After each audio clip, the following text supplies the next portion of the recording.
ஆச்சி Royal gulab jamun packs ஒன்று வாங்கினால் ஒன்று இலவசம். தூய்மை பணியாளர் போராட்டம் தொடர்பாக 3 வாரங்களில் பதிலளிக்க உத்தரவு பிறப்பிக்கப்பட்டிருக்கிறது. மேலும் விவரங்களை செய்தியாளர் சுரேஷ் வழங்கிட கேட்கலாம்.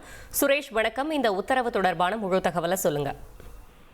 வணக்கம். அதாவது சென்னை மாநகராட்சியில 2 வார்டுகள் 2 மண்டலங்கள்ல தூய்மை பணிகளை தனியாருக்கு வழங்குவதற்கு எதிர்ப்பு தெரிவித்து தூய்மை பணியாளர்கள் கடந்த ஆகஸ்ட் 1ஆம் தேதி முதல் தொடர் போராட்டத்தில் ஈடுபட்டிருந்தார்கள். இந்த நிலையில உயர்நீதிமன்றத்தினுடைய உத்தரவின் அடிப்படையில ஆகஸ்ட் 13ஆம் தேதி நள்ளிரவுல தூய்மை பணியாளர்களை அப்புறப்படுத்தக்கூடிய நடவடிக்கைகள்ல காவல்துறையினர் ஈடுபட்டனர். அப்போது தூய்மை பணியாளர்களை தாக்கி காவல்துறையினர் மனித உரிமை மீறல்களில் ஈடுபட்டதாகவும் பாலியல் ரீதியாக தொந்தரவுகள் அளித்ததாகவும் கூறி ஜோதி என்ற பெண் தூய்மையாளர் உட்பட 12 தூய்மை பணியாளர்கள் உயர்நீதிமன்றத்தில் வழக்கு தாக்கல் செய்திருந்தார்கள். அந்த மனுவில் காவல்துறையினருடைய அத்துமீறல் குறித்து மாநில மனித உரிமை ஆணையம் விசாரணை நடத்த உத்தரவிட வேண்டும். பெண் தூய்மை பணியாளர்களுக்கு எதிரான பாலியல் தொல்லை குற்றச்சாட்டுகள் குறித்து தமிழ்நாடு மாநில மகளிர் ஆணையம் விசாரணை நடத்த உத்தரவிட வேண்டும். மனித உரிமை மீறலிலும் அதே போல பாலியல் தொல்லையிலும் ஈடுபட்ட அந்த காவல்துறையினருக்கு எதிராக ஒழுங்கு நடவடிக்கை எடுக்க உத்தரவிட வேண்டும். பாதிக்கப்பட்ட பெண் தூய்மை பணியாளர்களுக்கு இழப்பீடு வழங்க உத்தரவிட வேண்டும் என்ற 4 கோரிக்கைகள் மனுவில் முன்வைக்கப்பட்டிருந்தது. இந்த வழக்கு தலைமை நீதிபதி MM ஸ்ரீவஸ்தவா மற்றும் நீதிபதி அருள்முருகன் அடங்கிய அமர்வுல இன்றைக்கு விசாரணைக்கு வந்தது.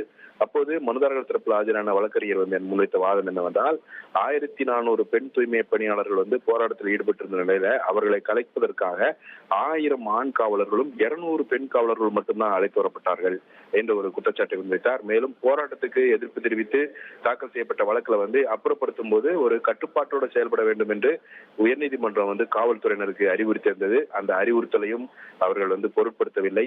வழிகாட்டி விதிமுறைகளையும் மீறி காவல்துறையினர் அத்துமீறி நடந்து கொண்டதாக குற்றம் சாட்டப்பட்டது.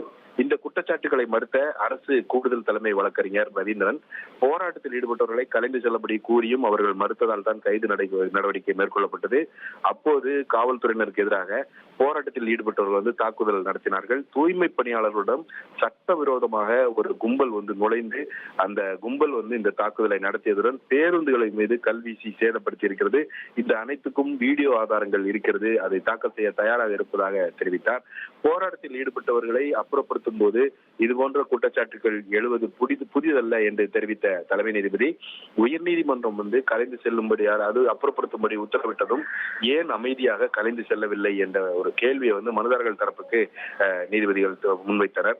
அரசு ஒரு கொள்கை முடிவை அறிவிக்கும் போது அது குறித்து வாக்களித்த தேர்ந்தெடுத்த அரசு ஆட்சியாளரிடம் கேள்வி எழுப்ப வேண்டும் அல்லது சட்ட ரீதியாக அணுக வேண்டும் என்று தெரிவித்த தலைமை நீதிபதி போராட்டங்களை அனுமதி பெற்று அனுமதிக்கப்பட்ட இடங்களில் மட்டுமே நடத்த வேண்டும் என்றும் தெரிவித்தார்.